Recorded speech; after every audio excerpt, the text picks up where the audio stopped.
जो कि प्रदेश के हमारे गृह मंत्री भी हैं, इनसे भी हम लोगों ने पुनः ये आग्रह किया है लिखित तौर पर भी, क्योंकि हाल फिलहाल के दिनों में जिस तरीके से टारगेट किलिंग भी बढ़ी है, जिस तरीके से अनुसूचित जाति से आने वाले लोगों के लिए, खास तौर पर पासवान समाज के लोगों की भी इस दौरान चुन चुनकर हत्याएं की गई हैं। उसके अलावा भी शहरी इलाकों में भी जिस तरीके से घटनाएं यहाँ पर एकदम से बढ़ी हैं, ये यकीनन सरकार के लिए चिंता का विषय है।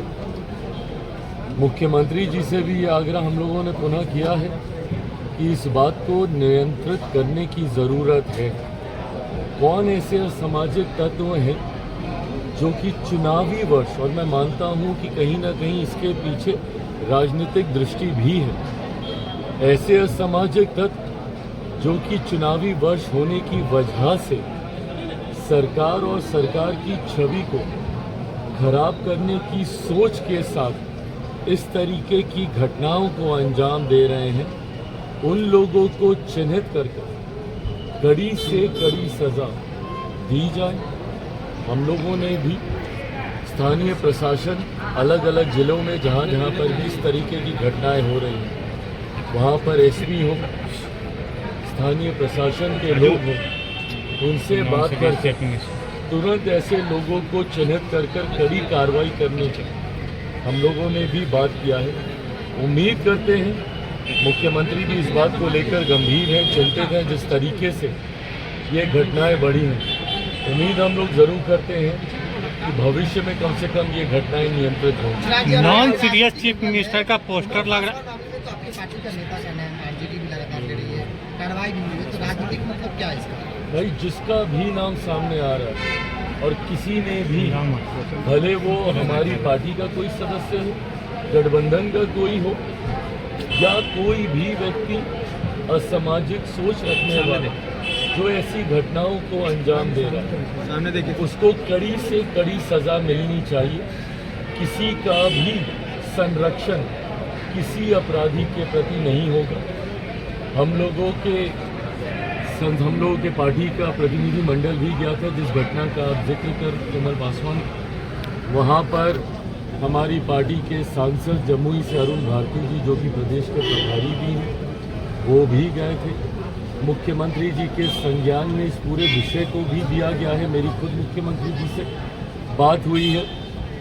ऐसी घटनाओं में और इस तरीके की जितनी घटनाएं, जो भी दोषी है बख्शा कतई किसी को नहीं जाएगा। कड़ी से कड़ी सज़ा सबको होगी, बट हाँ, भविष्य में ऐसी घटना ना हो, इसको लेकर भी हम सब लोग चिंतित हैं, उसको लेकर भी हम लोग प्रयास कर रहे हैं। राष्ट्रगान के अपमान को लेकर नॉन बताया सीरियस जा रहा है, कहा जा रहा है कि मुख्यमंत्री अब सीरियस नहीं है, राष्ट्रगान पे हरकतें करते हैं और देशद्रोह का उन पे केस होना चाहिए। नॉन सीरियस मुख्यमंत्री, अपराधी घटनाएं हो रहे हैं और कुछ बोलते नहीं है। बिहार दिवस में 4 मिनट में चले जा रहे हैं। मुख्यमंत्री को इस तरीके से व्यक्तिगत तौर पर उनके ऊपर आरोप लगाना, उनके बारे में बोलना, मैं नहीं मानता कि राजनीतिक दृष्टि में ये सही है। जब आप राजनीति में होते हैं, एक राजनीतिक दल हैं या राजनीतिक दल के आप प्रतिनिधि हैं, ऐसे में सरकार को नीतियों पे घेरिए ना। लॉ एंड ऑर्डर के विषय पे मैंने कहा ही कि भाई ये सरकार के लिए चिंता का विषय है। बिहार में हम लोग सरकार का हिस्सा नहीं है, हम लोग के पास वो संख्या नहीं है कि हम लोग सरकार का हिस्सा होते, हम लोग और मजबूती से अपनी बातों को हम लोग रखते हैं, जिस तरीके से केंद्र में हम लोग सरकार का हिस्सा हैं। पर हाँ, अगर कोई नीतिगत विषय पर आपको ऐतराज़ है, इन बातों को आप रखिए, मजबूती से रखें। सरकार जवाब देने के लिए तैयार है, सरकार को जवाब देना भी होगा। पर ऐसे में मुख्यमंत्री के स्वास्थ्य को लेकर व्यक्तिगत आरोप प्रत्यारोप करना उनके ऊपर, मैं नहीं मानता कि ये सही। दावते इफ्तार का आयोजन आपने किया है और सारे मुस्लिम संगठनों ने आपका और सीएम नीतीश के दावते इफ्तार का बाइकआउट किया है। देखिए, मैं मदनी साहब का बहुत सम्मान करता हूँ, आदर करता हूँ। उनसे पुराने संबंध हम लोगों के रहे हैं। ऐसे में मैं जानता हूँ कि उनकी अपनी चिंताएं हैं, जिसको लेकर उन्होंने इस तरीके का फैसला लिया है। बहरहाल मैं बस उनसे इतना कहूँगा कि जिनको उन्होंने मुसलमान समाज का संभवतः ठेकेदार बनना सही समझा है, क्या वो लोग उनके हितों का संरक्षण कर पा रहे? आप भले हमारे इफ्तार में मुस्लिम संगठनों को आप कहें कि भाई ना जाए, मुख्यमंत्री जी के इफ्तार में आप कहें कि वो ना जाए, चंद्रबाबू नायडू जी के इफ्तार में उनको कहें कि वो ना जाए, पर जो लोग राजद के इफ्तार में जा रहे हैं, बताएं कि इन लोगों ने क्या किया है मुसलमानों के लिए। इन लोगों से भी तो सवाल जवाब किए जाने चाहिए ना, जो अपने आप को सो कॉल्ड मुसलमानों का ठेकेदार समझते हैं, उनके हितों के संरक्षण करने वाला समझते हैं। पूछा तो इनसे भी जाना चाहिए कि लंबे समय से सत्ता का हिस्सा ये लोग रहे, क्या मुसलमानों की स्थिति में सुधार आ गया? लंबे समय से राजद जैसी पार्टियां, सपा जैसी पार्टियां जो अपने अपने राज्यों में सत्ता में रही, क्या किया इन लोगों ने मुसलमानों के लिए?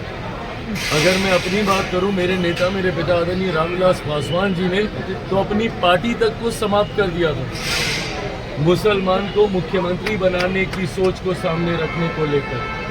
क्या किया था उस वक्त राजद जैसी पार्टियों ने? बहरहाल मैं मदनी साहब का आदर करता हूं और उन्होंने ये कहा है मेरे सराखों पर उनको भी कम से कम इन बातों को देखना चाहिए कि जिन लोगों को आप अपना हितैषी समझते हैं, मौका आने पर वो क्या करते हैं आपके लिए।